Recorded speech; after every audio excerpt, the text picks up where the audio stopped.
నమస్తే, నా పేరు ప్రశాంతి. ఎస్ న్యూస్ కు స్వాగతం. ముందుగా హెడ్లైన్స్ చూద్దాం. మున్సిపల్ అధికారుల పనితీరుపై రాష్ట్ర పౌర సరఫరాల శాఖ మంత్రి మనోహర్ ఆగ్రహం. పంట కాలువ వ్యర్థాలను 2 రోజులు గడిచినా తొలగించకపోవడంపై మండిపాటు. పని చేసేదాకా కదిలేది లేదని రోడ్డు పక్కనే బైఠాయించిన మంత్రి. పని చేయటం ఇష్టం లేకపోతే సెలవుపై వెళ్లాలని స్పష్టీకరణ. డాక్టర్ వైఎస్ రాజశేఖర రెడ్డి నాటక కళా పరిషత్ ఆధ్వర్యంలో తెనాలిలో కొనసాగుతున్న 5వ జాతీయ స్థాయి ఆహ్వాన నాటికల పోటీలు 3వ రోజున ముచ్చటగా 3 సందేశాత్మక నాటకాల ప్రదర్శన. పట్టణ చెంచుపేటలో మెడ్ప్లస్ మెడికల్ స్టోర్ ను ప్రారంభించిన మాజీ మంత్రి ఎమ్మెల్సీ ఆలపాటి రాజేంద్ర ప్రసాద్. తెనాలిలో ఇది 3వ స్టోర్ గా వెల్లడించిన మెడ్ప్లస్ అధికారులు.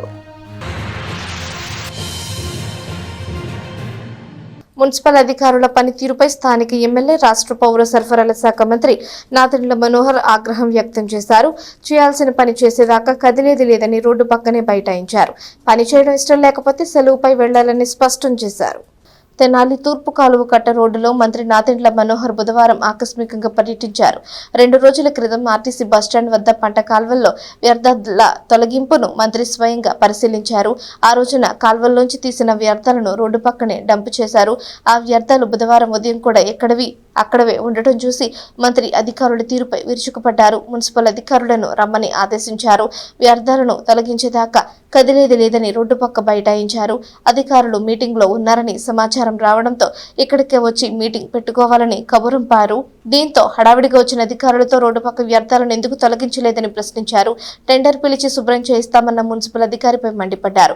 మున్సిపల్ జేసీబీ ట్రాక్టర్లతో చేయాల్సిన పనికి కూడా టెండర్ పిలుస్తారా అంటూ తీవ్రంగా ప్రశ్నించారు. అధికారులకు పని చేయటం ఇష్టం లేకపోతే సెలవుపై వెళ్లిపోవాలని ఆదేశించారు. బదిలీల సమయంలో మాత్రం తిరుగుతారు, చిన్న చిన్న పనులు కూడా చెయ్యరా అని ప్రశ్నించారు. దీనిపై అధికారులు సిబ్బందితో వ్యర్థాల తొలగింపునకు పూనుకున్నారు.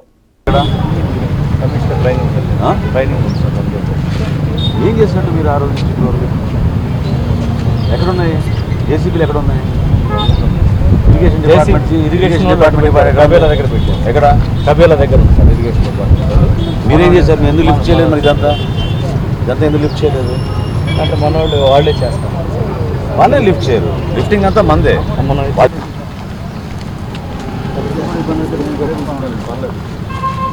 ఇంత నిర్లక్ష్యం ఎప్పుడు చూడలేదు. You should be ashamed. Your staff should be serious. If you don't like to work here, you can leave. Okay, na? Don't behave like this.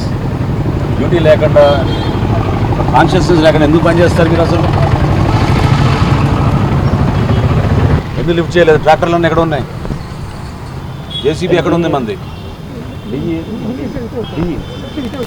రమ్ములు తొందరగా.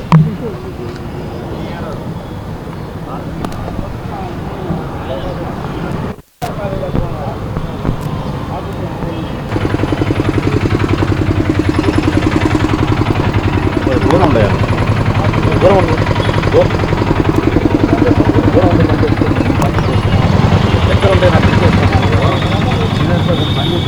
పద్ధతిగా చెప్పినప్పుడు పద్ధతిగా వ్యవహరించండి. అవునా? మీకు జాగ్రత్తగా చూసుకో, తీసేసామని చెప్పాక ఆ రోజు మళ్ళీ అట్లానే వ్యవహరిస్తే ఎట్లా? పక్క పెట్టేస్తాం, మొత్తం పెట్టేస్తాం.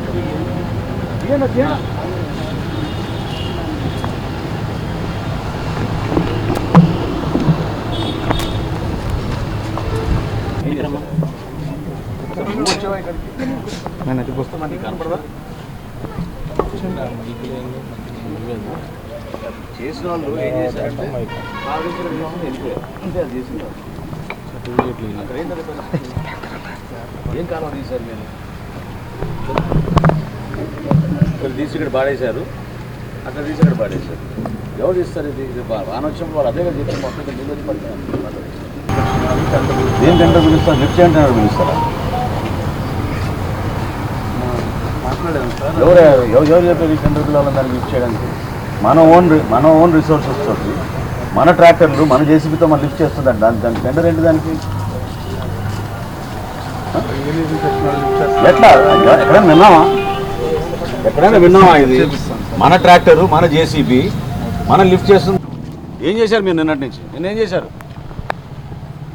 ఎందుకు చేయలేదు ఈ పని నిన్న మీరు? దూరం ఉండండి మీరు అందరు, ఆ పని చేయించుకుంటారు.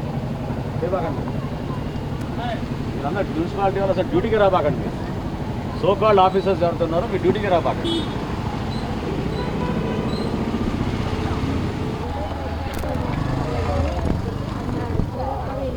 నెట్వర్క్ లేదా? మీరు ఆన్లైన్ పెట్టుకోవచ్చు కదండి. ఏమైనా ఉందా? ఆధార్ కార్డు ఉందా?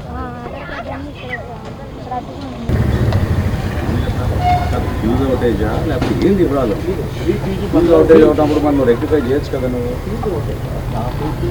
జలధార కార్యక్రమం కింద పట్టణాల్లోనూ అదేవిధంగా గ్రామీణ ప్రాంతాల్లో కూడా మనకున్న కాలువలు, చెరువులు ఇవన్నీ ఆధునీకరణ చేయాలనే ఉద్దేశంతో వేసవికాలంలో మనకి ఒక అవకాశం దొరుకుతుంది కాబట్టి కాలువలు మళ్ళీ జూలై 1వ తారీఖు నుంచి ఖరీఫ్ మాసానికి విడుదల చేసే ముందు మరమ్మతులు చేయాల్సిన అవసరం, ఒక బాధ్యత మా అందరిపైన ఉంటుంది.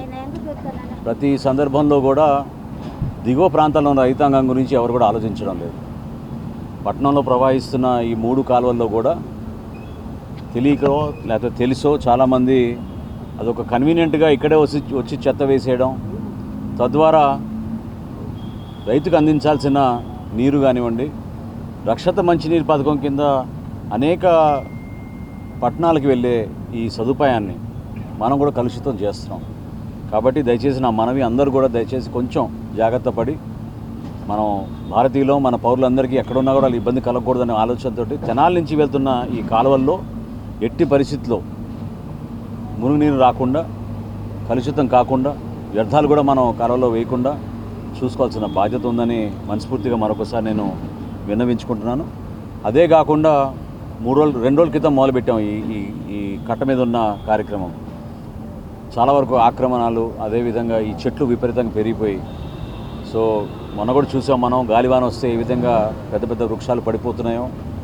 కరెంటు సిబ్బంది కూడా పాపం వాళ్ళు రాత్రింబగలు పనిచేసినా కూడా ఒక్కొక్క సందర్భంలో 20 గంటలు 18 గంటలు నాన్ స్టాప్ పనిచేసినా కూడా 6 గంటలు పడుతుంది సమయం పవర్ రెస్టోర్ చేయడానికి.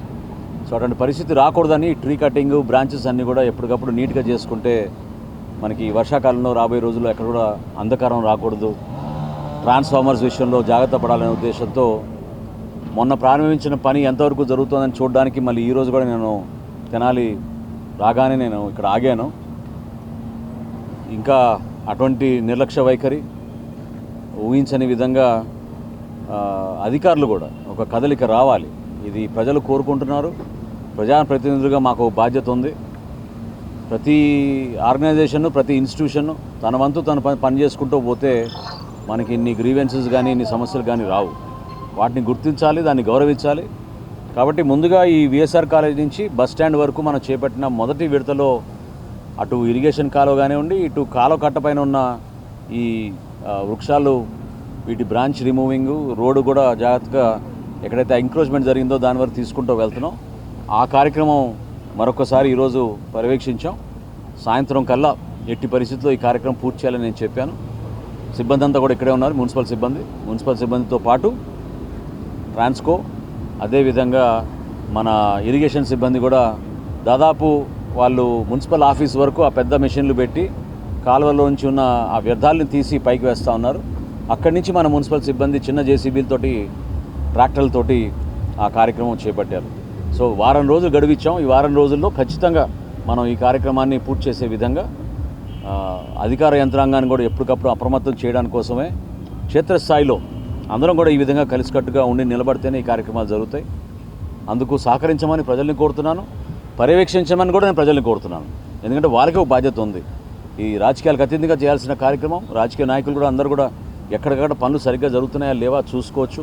ఎందుకంటే వీళ్ళు ఇచ్చే లెక్క ప్రకారంగా దాదాపు 300 మంది శానిటరీ వర్కర్లు ఉన్నారు. ఈ రోజున 300 మంది శానిటరీ వర్కర్లు ఉన్నా కూడా ఆ స్థాయిలో కాలువలు పుడికి తీయడం, అదేవిధంగా ఇంటింటికి వచ్చి పొడి చెత్త తీయడం అనేది పూర్తి స్థాయిలో జరగడం లేదని నాకు క్షేత్రస్థాయిలో పర్యటిస్తున్నప్పుడు స్పష్టంగా అర్థమవుతుంది. వాటిని అధిగమించాలి. మనం ఈ సమస్య పరిష్కారం కోసం ఒక ప్రణాళిక సిద్ధం చేసుకున్నాం. గతంలో ఎప్పుడు లేని విధంగా ఈ 9 డివిజన్లని కూడా 4 జోన్లుగా మార్చబోతున్నాం. శానిటేషన్ విషయంలో ఒక్కొక్క జోన్కి ఒక సూపర్వైజరు, ఒక అధికారి, ఒక ప్రైవేట్ మనిషిని కూడా పెట్టి వాళ్ళ మధ్యనే సమన్వయపరుచుకుంటూ ఈ గార్బేజ్ కలెక్షన్లో ఎక్కడ కూడా జాప్యం జరగకుండా ప్రతి ఇంటి ముందు చెత్త సేకరణ జరిగే విధంగా ఒక కార్యక్రమం త్వరలోనే చేపట్టబోతున్నాం. కాబట్టి ప్రజలందరూ కూడా అదేవిధంగా ఇక్కడ పర్యటిస్తున్నప్పుడు చిన్న చిన్న సమస్యలు, కొంతమంది పాపం తెలియక రేషన్ కార్డు కోసం 2-3 సార్లు తిరగడం, అదేవిధంగా ఒంటరి మహిళలు వాళ్ళ సర్టిఫికేట్ తహసీల్దార్ గారి కార్యాలయం నుంచి తెచ్చుకోవడం అనేది వాళ్ళకి తెలియక, వాళ్ళు ఎవరిని అడగాలో తెలియక పాపం చాలామంది అర్హత ఉన్న లబ్ధిదారులు ఎప్పుడైతే వచ్చి మమ్మల్ని అడుగుతున్నారో తక్షణమే స్పందించి ఇదే రోజున అంటే ఈరోజు సాయంత్రానికల్లా వాళ్ళకి అటువంటి కార్యక్రమం వాళ్ళకి అందించే విధంగా సర్టిఫికెట్లు కానివ్వండి లేదా రేషన్ కార్డు కానివ్వండి, ఏవై అంటే అన్న అంత్యోదయ యోజన కింద 35 కిలోలు బియ్యం ఎవరైతే పేద మహిళలు, ఒంటరి మహిళలు, వితంతువులు ఉన్నారో వాళ్ళ బిడ్డలకి వాళ్ళకి ప్రభుత్వం నుంచి అందించే ఈ సహాయం 35 కిలోల బియ్యం అవి కూడా తహసీల్దార్ గారి సహకారంతో ఇమీడియట్గా టేకప్ చేస్తూ సేమ్ డే పరిష్కారం చేసే విధంగా మేము ముందుకెళ్తున్నాం. మెడ్ ప్లస్ మందుల షాపులో డిస్కౌంట్తో మందులతో పాటు ఓపెనింగ్ ఆఫర్ కింద ఉచిత మెంబర్షిప్ పొందాలని ఆ సంస్థ అధికారులు సూచించారు. పట్టణ చెంచుపేటలో మెడ్ ప్లస్ 3.0 స్టోర్ ప్రారంభోత్సవం బుధవారం వైభవంగా జరిగింది. మాజీ మంత్రి ఎమ్మెల్సీ ఆలపాటి రాజేంద్ర ప్రసాద్ ముఖ్య అతిథిగా హాజరై మెడ్ ప్లస్ ను ప్రారంభించారు. Med plus AP general manager B Satish Kumar, area manager A Chandranaidu పాల్గొన్నారు. ప్రజల ఆదరణతో ఇండియాలో 5,500కు పైగా మెడ్ ప్లస్ మందుల షాపులు, ఆంధ్రప్రదేశ్లో 600కు పైగా స్టోర్స్ ఉన్నాయని తెలిపారు. తెనాలిలో ప్రస్తుతం 3వ బ్రాంచ్ ప్రారంభించినట్లు తెలిపారు. అన్ని బ్రాండెడ్ మందులపై 25% డిస్కౌంట్, మెడ్ ప్లస్ మందులపై 50 నుంచి 80% డిస్కౌంట్ ఇస్తామని తెలిపారు. ఓపెనింగ్ ఆఫర్ కింద ఒక ఏడాది ఉచిత సభ్యత్వం పొందాలని సూచించారు. తెనాలిలో మెడ్ ప్లస్ ఇది 3వ షాప్ ఇక్కడ చెంచుపేటలో ప్రారంభించుకోవడం జరిగింది. మెడ్ ప్లస్లో అన్ని రకాల సర్జికల్, మెడికల్, అదేవిధంగా మెడికల్ రిలేటెడ్ మెడిసిన్స్ ఇవన్నీ కూడా వీళ్ళు బిజినెస్ చేస్తూ ఉంటారు. ఆల్మోస్ట్ కంట్రీలో దాదాపు అదర్ దాన్ కంట్రీలో కూడా దాదాపు 5,000 షాప్స్ ఉన్నాయి. ఎస్పెషల్లీ మన స్టేట్లోకి వచ్చేటికి 650 షాప్స్ ఈ రోజున ఇక్కడ నడుస్తూ ఉన్నాయి. ఇది ఎవరైతే బెనిఫిషరీస్ ఉన్నారో వాళ్ళకి మోర్ డిస్కౌంట్ ప్రైస్కి డిఫరెంట్గా మరి డిస్ట్రిబ్యూటర్స్కి, డీలర్స్ అనేది కాకుండా డైరెక్ట్గా కూడా లంసమ్గా తీసుకునే వాళ్ళకి డిస్కౌంట్ ఉంది. ఇండివిజువల్గా తీసుకునే వాళ్ళకి కూడా దాదాపు ఒక్కొక్క వస్తువు దగ్గర నుంచి 15 to 50% దాకా డిస్కౌంట్స్ ఇస్తూ ప్రజల్ని ఆకట్టుకుంటూ ప్రజలకి అతి తక్కువగా quality and quantity wise they are doing their best. నమస్కారం అండి, నా పేరు సతీష్ కుమార్.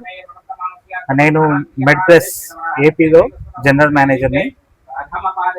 తెనాలిలో ఈరోజు మన 4th స్టోర్ ఓపెన్ చేయడం జరిగింది. ఈ 4th స్టోర్ వచ్చేసి లార్జ్ ఫార్మాట్ స్టోర్. ఈరోజు మన ఎమ్మెల్సీ ఆలపాటి రాజేంద్ర ప్రసాద్ గారి చేతుల మీదుగా ఈ స్టోర్ ఓపెన్ చేయడం జరిగింది. ఈ స్టోర్ ప్రత్యేకత ఏంటంటే ఇక్కడ అన్ని బ్రాండెడ్ మెడిసిన్స్ తో పాటు మెడ్ ప్లస్ బ్రాండ్ మెడిసిన్స్ కూడా అవైలబిలిటీ ఉంటాయి. అన్ని బ్రాండెడ్ మెడిసిన్స్ మేము 25% వరకు డిస్కౌంట్ ఇస్తున్నాము. దాంతో పాటు మినిమం సబ్స్క్రిప్షన్ తోటి మా మెడ్ ప్లస్ బ్రాండ్ మెడిసిన్ మీద 50 to 80% డిస్కౌంట్ ఇస్తున్నాము. 50 to 80% అనగానే అందరికీ ఈ డిస్కౌంట్ ఎలా ఇస్తారు అని ఒక డౌట్ ఉంటుంది. మేము మిగతా ఏవైతే పెద్ద పెద్ద బ్రాండ్స్ మ్యానుఫ్యాక్చర్ అవుతాయో అక్కడే మా ప్రొడక్ట్స్ కూడా మ్యానుఫ్యాక్చరింగ్ చేయిస్తాము. కానీ మాకు ఎలాంటి డిస్ట్రిబ్యూషన్ లేదా ట్రాన్స్పోర్టేషన్ ఇవన్నీ కాస్ట్ లేకుండా డైరెక్ట్గా మ్యానుఫ్యాక్చరింగ్ యూనిట్ తోటి రావడం తోటి మాకు ఈ మార్కెటింగ్ కాస్ట్, డిస్ట్రిబ్యూషన్ కాస్ట్ అన్నది తగ్గుతుంది. ఏదైతే ఈ మాకు సేవింగ్స్ అవుతున్నాయో దాన్ని మేము కస్టమర్కి పాస్ చేస్తున్నాము. ఇది యాక్చువల్గా మంచి బెనిఫిట్ అండి. కస్టమర్స్ అందరూ కూడా వినియోగించుకోవాలి. ఈ 50 to 80% డిస్కౌంట్ ఈ ఆఫర్ని వినియోగించుకోవాలి. దాంతోపాటు ఇందాక చెప్పినట్టు ఈ బ్రాంచ్ స్పెషాలిటీ ఏంటంటే మీకు అన్ని బ్రాండెడ్ మెడిసిన్ మీద 25% వరకు డిస్కౌంట్ ఉంటుంది. ఓకేనండి. దీంతో పాటు ఈ స్టోర్ వచ్చేసి చెంచుపేట మెయిన్ రోడ్ పైన ఉంటుందండి. మా వద్ద హోమ్ డెలివరీ అవైలబుల్ కూడా ఉందండి. మీరు కాల్ చేయొచ్చు లేదా ఆన్లైన్ లో కూడా ఆర్డర్ చేయొచ్చు. ఆన్లైన్ అయితే www.medplusmart.com లో మీరు ఆన్లైన్ ఆర్డర్ చేయొచ్చు. ఆఫ్లైన్ అయితే నంబర్ చెప్తాను, 9346972107 9346972107 నంబర్ కాల్ చేస్తే మీకు హోమ్ డెలివరీ ఇవ్వడం జరుగుతుంది.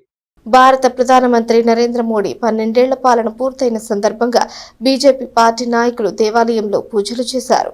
ప్రధానమంత్రి నరేంద్ర మోడీ 12 సంవత్సరాల పాలన పూర్తయి అంతకు ముందు చేసిన ప్రధానులు రికార్డు దాటిన సందర్భంగా బీజేపీ నార్త్ మండల అధ్యక్షులు గోళ్ల దేవరాజు పుట్టినరోజు సందర్భంగా బుధవారం స్థానిక నెహ్రూ రోడ్డులోని గోవర్ధన స్వామి గుడిలో పూజా కార్యక్రమాలు నిర్వహించారు. ఈ కార్యక్రమంలో జిల్లా అధికార ప్రతినిధి అనంతాచారి, జిల్లా ఉపాధ్యక్షులు వాసుదేవ నాయుడు, 1వ మండల అధ్యక్షుడు చైతన్య, రఘు, విజయభాస్కర్ రెడ్డి, సుధాకర్, అనిల్, శంకర్, శ్రీనివాస్, యోగానంద, కిషోర్, నాగార్జున, బీజేపీ ముఖ్య నాయకులు పాల్గొన్నారు.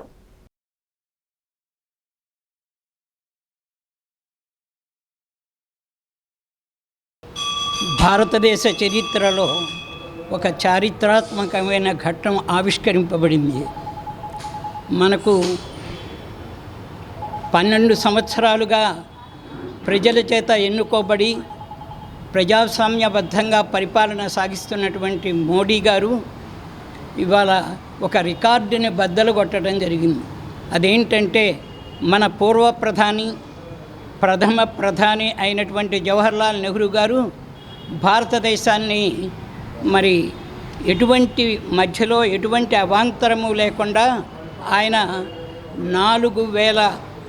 4399 రోజులు పరిపాలిస్తే మన మోడీ గారు అవిచ్ఛిన్నంగా 4400 రోజులు పరిపాలించి భారతదేశాన్ని ప్రజాస్వామ్యబద్ధంగా ప్రజల యొక్క ఆమోదంతో, ప్రజల యొక్క అభిలాషతో ఆయన నెహ్రూ గారు స్థాపించినటువంటి రికార్డుని ఇవాళ బద్దలు కొట్టడం జరిగింది.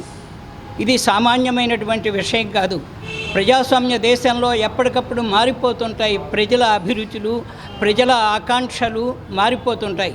కానీ ఇవాళ మోడీ గారు అందించినటువంటి ఒక గొప్ప సుపరిపాలన దిశగా ప్రభుత్వాన్ని తీసుకువెళ్ళటంతో ఆయనని ప్రజలందరూ ఆమోదించి ఆయన పరిపాలనకి శ్లాఘిస్తూ ఇవాళ 3 టర్మ్స్గా ఆయన్ని గెలిపించి పూర్వ ప్రధానమైనటువంటి జవహర్లాల్ నెహ్రూ గారి యొక్క రికార్డును కూడా బద్దలు కొట్టేటువంటి అవకాశాన్ని ప్రస్తుత ప్రధాని మోడీ గారికి ఇవ్వటం అనేటువంటిది ఒక చారిత్రాత్మకమైనటువంటి పరిణామంగా మనం చూసుకోవాలి.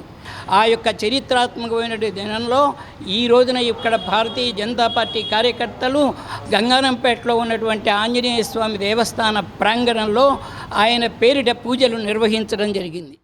ఈరోజు మోడీ గారు ప్రధాని 12 సంవత్సరాలు పూర్తి చేసుకున్న సందర్భంగా అందరికంటే రికార్డు ఎక్కువ కాలం చేసిన ప్రధానిగా రికార్డు సృష్టించిన సందర్భంగా ఈ రోజున నార్త్ మండలంలో వారికి గోవర్ధన స్వామి గుడిలో పూజలు చేయడం జరిగింది.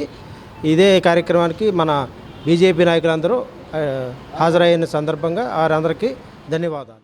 పట్టణానికి చెందిన స్వచ్ఛంద సేవా సంస్థ వేసవి చలివేంద్రాన్ని ముగించారు. చివరి రోజున మంచినీటితో పాటు మజ్జిగను పంపిణీ చేశారు. అన్నదాత సుఖీభవ తెనాలి ఆధ్వర్యంలో స్థానిక బోసు రోడ్డులోని పొట్టి శ్రీరాములు గారి విగ్రహం సెంటర్లో గత 60 రోజులుగా నిర్వహించిన వేసవి చలివేంద్రం బుధవారం ముగించారు. గత 2 నెలలుగా వేసవి చలివేంద్రంలో ప్రతిరోజు మంచినీరు, మజ్జిగ పంపిణీ చేశామని, ఇందుకు గాను 75 మంది దాతలు సహకరించినట్టు తెలిపారు. గత 4 సంవత్సరాలుగా ఇదే ప్రాంతంలో వేసవి చలివేంద్రం ఏర్పాటు చేసి దాతల సహాయంతో సుమారు 2 నెలల పాటు మంచినీరు, మజ్జిగ పంపిణీ చేస్తున్నట్లు గుర్తు చేశారు. ఇందుకు సహకరిస్తున్న అన్నదాత సుఖీభవ మిత్రులు, దాతలు, మున్సిపల్ సిబ్బందికి, పోలీస్ శాఖ వారికి, పారిశుద్ధ్య కార్మికులకు, అధికారులకు, అనధికారులకు, ప్రజాప్రతినిధులకు, శ్రేయోభిలాషులకు అన్నదాత సుఖీభవ తరపున ధన్యవాదాలు తెలియజేశారు. అన్నదాత సుఖీభవ తెనాలి వారి ఆధ్వర్యంలో గత 2 నెలలుగా మన తెనాలి బోస్ రోడ్లో ఉన్నటువంటి పొట్టి శ్రీరాములు గారి విగ్రహం సెంటర్లో మరి గత 2 నెలలుగా ఈ మండు వేసవిలో ఇక్కడ ఉన్నటువంటి ప్రజలకు దాహార్తి తీర్చడం కోసం గాను మరి వేసవి చలివేంద్రం ఏర్పాటు చేయడం జరిగింది. ఈ వేసవి చలివేంద్రంలో అనేక మంది రకరకాలుగా సహాయ సహకారాలు అందించారు. మరి సుమారు 75 మంది వరకు దాతలు 1000 రూపాయల నుంచి 10,000 రూపాయల వరకు కూడా వాళ్ళ దాతృత్వం అందించడం జరిగింది. మరి అన్నదాత సుఖీభవ వారి ఆధ్వర్యంలో ఈ 60 రోజులు మజ్జిగ పంపిణీ చేయడానికి సహకరించినటువంటి అనేక మంది మీడియా మిత్రులు, పోలీస్ శాఖ వారు, మున్సిపల్ శాఖ వారు, పారిశుధ్య కార్మికులు, మరి అలాగే పాదాచారులు, దాతలు, ప్రజాప్రతినిధులు, అధికారులు, అనధికారులు, ఇలా అనేక మంది మరి దీనికి సహాయ సహకారాలు అందించడం జరిగింది. మరి ప్రతిరోజు కూడా 12 గంటలకి ఇక్కడ మన అన్నదాత సుఖీభవ మిత్రులు, దాతలు హాజరయ్యి వారి చేతుల మీదుగా మజ్జిగ పంపిణీ కూడా చేయడం జరిగింది. మరి మంచినీరు ఉదయం అన్నదాత సుఖీభవ వారి సౌజన్యంతో తెనాలి బోస్ రోడ్లో గత 4 సంవత్సరాల నుంచి కూడా దిగ్విజయంగా అప్రతిహతంగా నిర్వహిస్తున్నటువంటి ఈ వేసవిలో మండు టెండలో ఈ పాదచారులకి చల్లని మజ్జిగ మరియు మంచినీళ్ళు పంపిణీ అనేది మేము అన్నదాత సుఖీభవ టీం సభ్యులు ఒక్కరే చేస్తే జరిగే విషయం కాదు. దీనికి అనేక మంది దాతలు ముందుకు వచ్చి మమ్మల్ని నమ్మి వేలకు వేలు డబ్బులు ఇచ్చి విజయవంతంగా ఇది నిర్వహించడానికి సహకరించినటువంటి ప్రతి ఒక్క దాతకు కూడా పేరు పేరున ధన్యవాదాలు తెలియజేస్తున్నాం. ఇదే విధంగా భవిష్యత్తులో కూడా మేము నిర్వహించే కార్యక్రమాలన్నింటినీ కూడా తమ వంతు సహాయ సహకారాలు అందించి ఈ కార్యక్రమాలన్నింటినీ కూడా విజయవంతం చేయడానికి సహకరించవలసిందిగా దాతలకు మరియు మిత్రులకు శ్రేయోభిలాషులకు కూడా మనం చేస్తున్నాం.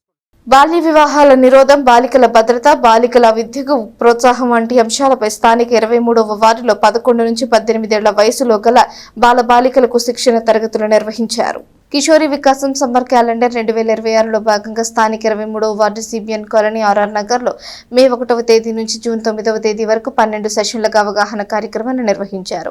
11 నుంచి 18 ఏళ్ల బాలబాలికలకు బాల్య వివాహాల నిరోధం, బాలికల భద్రత, బాలిక విద్యకు ప్రోత్సాహం వంటి అంశాలపై అవగాహన కల్పించారు. వివిధ పోటీలను నిర్వహించారు.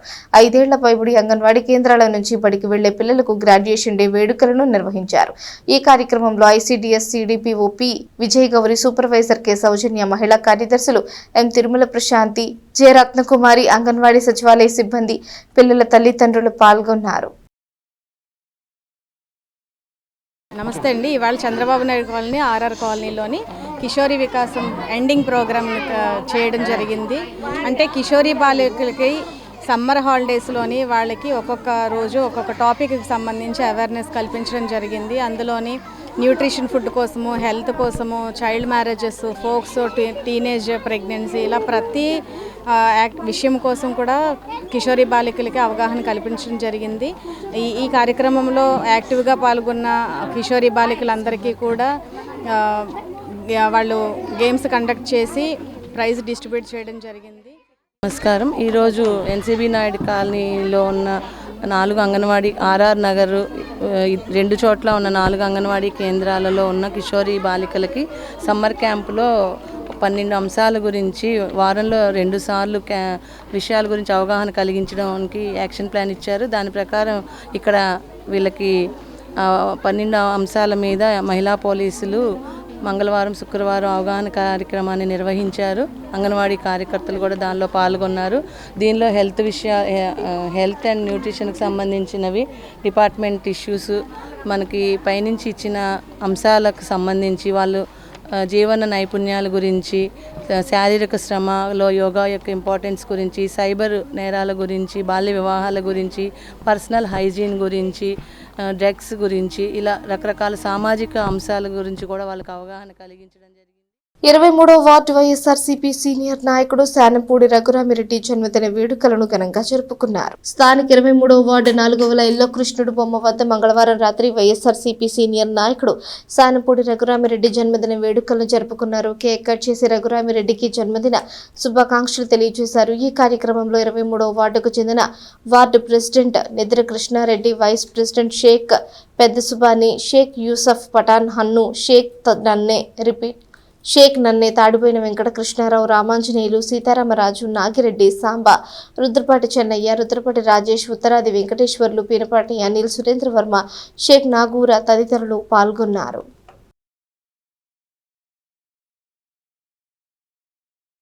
వైఎస్ఆర్సీపీ సీనియర్ నాయకులు కృష్ణారెడ్డి ఆధ్వర్యంలో 23వ వార్డు ప్రెసిడెంట్ ఆధ్వర్యంలో వైఎస్ఆర్సీపీ సీనియర్ నాయకులు రఘురామిరెడ్డి గారి 23వ వార్డులో పుట్టినరోజు శుభాకాంక్షలు తెలియజేస్తూ ఇలాంటి పుట్టినరోజులు ఎన్నో జరుపుకోవాలని చెప్పి మనసారా కోరుకుంటూ ఈరోజు మన 23వ వార్డులో సీనియర్ వైఎస్ఆర్సీపీ సీనియర్ నాయకులైన శానంపూడి రఘురామరెడ్డి గారి జన్మదిన శుభాకాంక్షలు. ఈరోజు 23వ వార్డు నిద్రకృష్ణారెడ్డి 23వ వార్డు ప్రెసిడెంట్ ఆధ్వర్యంలో కేక్ కటింగ్ జరపడం జరిగినది.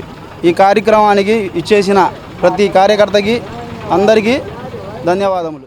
స్థానిక రైల్వే స్టేషన్ వంతెన వద్ద వేసవి చలివేంద్రంలో వైష్ణవి జూనియర్ కాలేజ్ అధినేత పాటిబండ్ల శ్రీనివాసరావు సహకారంతో మజ్జిగ మినరల్ వాటర్ పంపిణీ చేశారు. పట్టణానికి చెందిన స్వచ్ఛంద సేవా సంస్థ శ్రీ శివలింగేశ్వర భక్త బృంద సేవా సమితి ఆధ్వర్యంలో స్థానిక రైల్వే స్టేషన్ వంతెన వద్ద నిర్వహిస్తున్న వేసవి చలివేంద్రంలో బుధవారం మజ్జిగ మినరల్ వాటర్ పంపిణీ చేశారు. వైష్ణవి జూనియర్ కాలేజ్ అధినేత పాటిబండ్ల శ్రీనివాసరావు సహకారంతో ఈ సేవా కార్యక్రమం జరిపారు. సేవా సమితి అధ్యక్షుడు కుర్రా శ్రీను పర్యవేక్షణలో జరిగిన ఈ కార్యక్రమంలో ఉనిపల్లి వంశీ, సిహెచ్ శ్రీను, సేవా సమితి సభ్యులు పాల్గొన్నారు. వేసవికాల దప్పికి తీర్చడం కోసం ఈరోజు శివలింగేశ్వర భక్త బృంద సేవా సమితి ఆధ్వర్యంలో ఏర్పాటు చేసిన చలివేంద్రంలో వైష్ణవి కాలేజీ అధినేత పాటిబండ్ల శ్రీనివాసరావు గారు ఈరోజు మజ్జిగ పంపిణీ చేయడం చాలా సంతోషంగా ఉంది. మాకెంతో మా శివలింగేశ్వర భక్త బృంద సేవా సమితికి ఎన్నో సేవలు అందించిన పాటిబండ్ల శ్రీనివాసరావు గారు మేము చేసే ప్రతి కార్యక్రమానికి కూడా ఆయన మాకు ఎప్పుడూ సపోర్ట్గా ఉంటూ ప్రతి విషయంలో మమ్మల్ని ఎన్నంటూ ఉంటూ నడిపిస్తున్న పాటిబండ్ల శ్రీనివాసరావు గారికి మా శివలింగేశ్వర భక్త బృంద సేవా సమితి ఉన్న వారికి ధన్యవాదాలు తెలుపుకుంటూ ప్రతిరోజు ఇక్కడ మంచినీళ్ళు మజ్జిగ పంపిణీ చేస్తున్నాం. దాతలు ఎవరైనా ఉన్నా కానీ మా శివలింగేశ్వర భక్త బృంద సేవా సమితిని అప్రూవ్ చెయ్యి మీరు కూడా ఈ కార్యక్రమాన్ని జయప్రదం చేయాల్సిందిగా మనసారా కోరుకుంటున్నాం.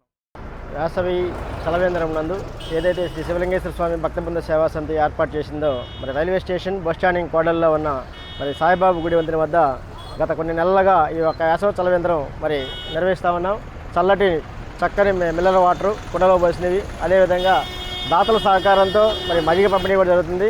ఈరోజు విశేషం మరి ఈ యొక్క కార్యక్రమానికి సహాయ సహకారాలు అందించిన వారు వైష్ణవి జూనియర్ కాలేజీ అధినేత అయినటువంటి శ్రీ పాటిబండ్ల శ్రీనివాసరావు గారు మనకి యొక్క మజ్జిగ కార్యక్రమానికి వారి సహాయ సహకారాలు అందించారు.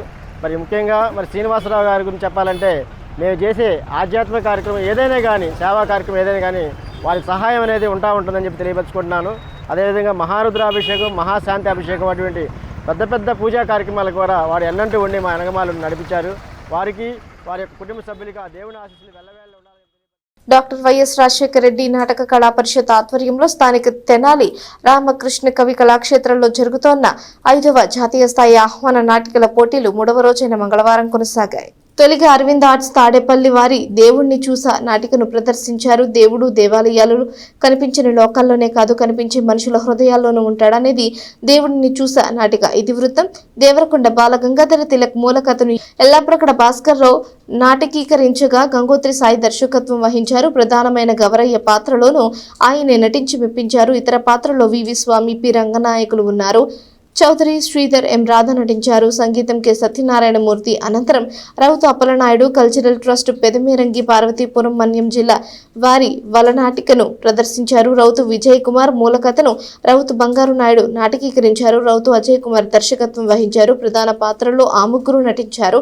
మరొక పాత్రలో బి లలితారాణి ఉన్నారు. సంగీతం లీలామోహన్. చివరిగా శ్రీ రమణ కళా నిలయం గుంటూరు వారి మాతృత్వం నాటికను ప్రదర్శించారు. సుఖమంచి కోటేశ్వరరావు రచన. పొగర్తి నాగేశ్వరరావు ప్రధాన పాత్రలో నటించి దర్శకత్వం వహించారు. మాతృత్వపు విలువలను గొప్ప సందేశం ద్వారా తెలియజేసింది ఈ నాటిక. ప్రఖ్యాత చిల్డ్రన్స్ ఆర్ట్స్ థియేటర్ తెనాలి కళాకారుల సంఘం తెనాలి సంయుక్తంగా నిర్వహిస్తోన్న ఈ పోటీలను పరిషత్ అధ్యక్షుడు ఆరాధ్యుల కన్నా, ప్రధాన కార్యదర్శి అద్దేపల్లి లక్ష్మణరావు, కోశాధికారి పిట్టు వెంకట కోటేశ్వరరావు పర్యవేక్షించారు. తెనాలి కళాకారులకు, కళాభిమానులకు, కళాపోషకులకు నమస్కారాలండి. డాక్టర్ వైఎస్ రాజశేఖర రెడ్డి జాతీయ స్థాయి పంచమ ఆహ్వాన నాటక పోటీలో 3వ రోజు 3 నాటికలు ప్రదర్శించడం జరిగింది. మొదటి నాటిక అరవింద్ ఆర్ట్స్ తాడేపల్లి వారి దేవుణ్ణి చూసా, 2వ నాటిక మాతాంగ వారిది వలా నాటిక ప్రదర్శించారు. అదేవిధంగా 3వ నాటిక శ్రీరమణ కళానిలయం గుంటూరు మాతృత్వ నాటిక ప్రదర్శించారు. రేపు 4వ రోజు అండి. ఆ రోజు సాయంత్రం 6:15 గుంటూరు అభినయ ఆర్ట్స్ వారి సహా నాటిక ప్రదర్శిస్తారు. ఆ తర్వాత సభ జరుగుతుంది. ఆ సభలో ఈ సంవత్సరం doctor Rajasekhara Reddy life time achievement award doctor Sheikh Rahim గారికి అందజేయడం జరుగుతుంది. అదేవిధంగా ఆ సభలో సభాధ్యక్షులుగా శ్రీ అంబటి మురళి గారు పాల్గొంటారు. అదేవిధంగా ముఖ్య అతిథిగా మన లోకల్ ఎక్స్ఎమ్మెల్యే శ్రీ అన్నాబద్దం శివకుమార్ గారు పాల్గొంటారు. ఆ తర్వాత చివరి నాటిగా తిరుపతి వారి కృష్ణపక్షం జరుగుతుంది. ఆ నాటిక అనంతరం బహుమతి ప్రదానోత్సవం జరుగుతుంది. అందువల్ల రేపు అందరూ వచ్చి ఆ నాటికను తిలకించి ఆ సభని ఆస్వాదించారు. క్యాన్సర్ లక్షణాలను ముందస్తుగా గుర్తించి నివారణ చర్యలు చేపట్టాలని హైదరాబాద్ కాకతీయ ఫౌండేషన్ బాధ్యులు గూడూరు సత్యనారాయణ సూచించారు. బాపట్ల జిల్లా వేమూరు నియోజకవర్గం అమృతలూరు మండల పరిధిలోని గోవాడ గల ఎన్టీఆర్ కమ్యూనిటీ హాల్లో బుధవారం ఉచిత క్యాన్సర్ వ్యాధి నిర్ధారణ శిబిరం నిర్వహించారు. హైదరాబాద్ కు చెందిన కాకతీయ కమ్యూనిటీ ఫౌండేషన్, అనంత టెక్నాలజీస్, గోవాడ స్పందన సేవా సంస్థ సంయుక్తంగా ఈ శిబిరం ఏర్పాటు చేశారు. Basavatarakam Indo American cancer hospital research institute వైద్యులు అత్యాధునిక వైద్య పరికరాలు కలిగిన మొబైల్ వాహనంలో 130 మంది రోగులకు పలు రకాల పరీక్షలు చేశారు. రొమ్ము క్యాన్సర్, గర్భాశయ ముఖద్వార క్యాన్సర్ నిర్ధారణకు అవసరమైన మమోగ్రఫీ, పాప్స్మియర్, ఊపిరితిత్తులకు ఎక్స్రే పరీక్షలు చేశారు. శ్రావణి హాస్పిటల్ గుంటూరు వారిచే బీపీ, షుగర్, ఈసీజీ ఎక్కువ పరీక్షలు ఉచితంగా నిర్వహించారు. విశ్రాంత ఇంజనీర్ ఉప్పల సాంబశివరావు స్వాగతం పలికిన కార్యక్రమంలో గూడూరు సత్యనారాయణ మాట్లాడుతూ గ్రామాన ప్రజలకు క్యాన్సర్ వ్యాధిపై అవగాహన కల్పించేందుకు ఈ ఉచిత వైద్య శిబిరాలు నిర్వహిస్తున్నామని తెలిపారు. క్యాన్సర్ వ్యాధిని ప్రాథమిక దశలో గుర్తిస్తే నివారించవచ్చునని చెప్పారు. త్వరలో అమరావతి క్యాన్సర్ హాస్పిటల్లో నిర్మాణం చేపడతామని తెలిపారు. హాస్పిటల్ వైద్యురాలు శ్రీజ మాట్లాడుతూ మహిళల్లో క్యాన్సర్ వ్యాధి లక్షణాలను వివరించారు. వైద్యాధికారులు పావులూరి కృష్ణబాబు, ఈవూరి గణేష్, కేశవతి, రవిశంకర్, జాస్తి వినోదలక్ష్మి, మాజీ ఎంపీపీ మైనేని రత్నప్రసాద్, నన్నపనేని రంగారావు, ఏఎన్ఎంలు, ఆశా వర్కర్లు పాల్గొన్నారు. లోకల్గా శ్రీకాకుళం ఉందనుకోండి, అక్కడ లోకల్ డాక్టర్స్ వాడు 15 రోజులు 20 రోజులు ఆ టెస్ట్ వాళ్ళకి అర్థం కాక ఆ టెస్ట్ ఈ టెస్ట్ చేసేవారు అక్కడ కోరికాలం అయిపోతాం. అప్పుడు వ్యాధి కుదిరిపోతూ ఉంది. దాని తర్వాత హైదరాబాద్ వచ్చే వరకు వాడు రూపాయలు లేకుండా అయిపోతారు. అక్కడి నుంచి మేము వసతరకం రిక్వెస్ట్ చేస్తే మాకు ఇల్లు ఆరోగ్యశ్రీ కార్డు ఉంటే బ్రహ్మాండంగా సర్వీస్ చేస్తున్నారు. దానికోసం అని ఈ అవేర్నెస్ ప్రోగ్రామ్స్ పెట్టి గ్రామంలో ముందు అసలు మన ప్రజానీకాన్ని తెలవాలి. ఎందుకు అసలు ఈ క్యాన్సర్ వస్తుంది దాని మీద మన డాక్టర్లు కూడా అందరూ కూడా చూసేటప్పుడే బ్రెస్ట్ క్యాన్సర్ ఉంటే లేడీ డాక్టర్లు చెప్తారు, ఇవమ్మ మీరు సెల్ఫ్ టెస్ట్ చేసుకోండి, మిగతా అన్ని ఏ ప్రాబ్లం ఉన్నా మీరు చెప్పచ్చు. చెప్తే కూడా మీకు గైడ్ చేస్తారు. గైడ్ చేసి ఇక్కడ ఉన్న టెస్ట్లు ఏదైనా ఉంటే ఇక్కడ అన్ని ఫ్రీగా చేస్తారు. మీరు 2-3 అవర్స్లో అన్నీ అయిపోతాయి. కాదు అనుకుంటే రెఫర్ చేయాల్సి వస్తే మీరు బసవతారకం వెళ్ళి అక్కడ ఏదైనా రెఫర్ చేసుకోండి. అది కాకుండా కూడా మన శ్రావణి హాస్పిటల్ సార్లు లాస్ట్ టైం కూడా నాతో 3 సార్లు ట్రావెల్ చేశారు. ఆడవాళ్ళలో మీరు నార్మల్గా చాలా మంది గమనించారు, రొమ్ములో చిన్న గడ్డల్లాగా ఉంటాయి. చాలా మంది ఏమనుకుంటారు, అది కొవ్వు గడ్డ కావచ్చు, లేదంటే కంది కావచ్చు, లేదంటే చాలా వరకు క్యాన్సర్ గడ్డలు ఏమిటంటే నొప్పి ఉండదు. అందరూ ఏమనుకుంటారు, ఇది నొప్పేం లేదు కదా, ఉట్టి గడ్డనే, ఇప్పుడు దీంట్లోంచి చీము రావట్లేదు, నొప్పేం లేదు, ఎందుకులే డాక్టర్ దగ్గరికి వెళ్ళడం అని వదిలేస్తూ ఉంటారు. కొన్నిసార్లు ఏమవుతుంది, ఆ గడ్డలు చిన్నదిగా ఉండి అది మెల్లిగా పెద్దదిగా మారుతుంది. ఆ పెద్దదిగా మారినప్పుడు కొన్నిసార్లు ఏమవుతుందంటే అది స్టేజ్ దాటిపోతుంది. కొన్నిసార్లు మనకు తెలియకుండా అది లోపల రొమ్ము నుంచి వేరే భాగాలకు కూడా వ్యాపించి ఉంటుంటుంది. సో మీరు అందుకని ఆ గడ్డ చిన్నదిగా ఉన్నప్పుడే హాస్పిటల్కి వచ్చిన. వార్తలు ముగించే ముందు హెడ్లైన్స్ మరోసారి. మున్సిపల్ అధికారుల పనితీరుపై రాష్ట్ర పౌర సరఫరాల శాఖ మంత్రి మనోహర్ ఆగ్రహం. పంట కాలువ వ్యర్థాలను 2 రోజులు గడిచినా తొలగించకపోవడంపై మండిపాటు. పని చేసేదాకా కదిలేది లేదని రోడ్డు పక్కనే బైఠాయించిన మంత్రి. పని చేయటం ఇష్టం లేకపోతే సెలవుపై వెళ్లాలని స్పష్టీకరణ. డాక్టర్ వైఎస్ రాజశేఖర రెడ్డి నాటక కళా పరిషత్ ఆధ్వర్యంలో తెనాలిలో కొనసాగుతున్న 5వ జాతీయ స్థాయి ఆహ్వాన నాటికల పోటీలు. 3వ రోజున ముచ్చటగా 3 సందేశాత్మక నాటకాల ప్రదర్శన. పట్టణ చెంచుపేటలో మెడ్ప్లస్ మెడికల్ స్టోర్ ను ప్రారంభించిన మాజీ మంత్రి ఎమ్మెల్సీ ఆలపాటి రాజేంద్ర ప్రసాద్. తెనాలిలో ఇది 3వ స్టోర్ గా వెల్లడించిన మెడ్ప్లస్ అధికారులు. ఈ వార్తలు ఇంతటితో సమాప్తం. తిరిగి ప్రసారమయ్యే ఎస్ న్యూస్ లో మళ్ళీ కలుసుకుందాం. అంతవరకు సెలవు. నమస్కారం.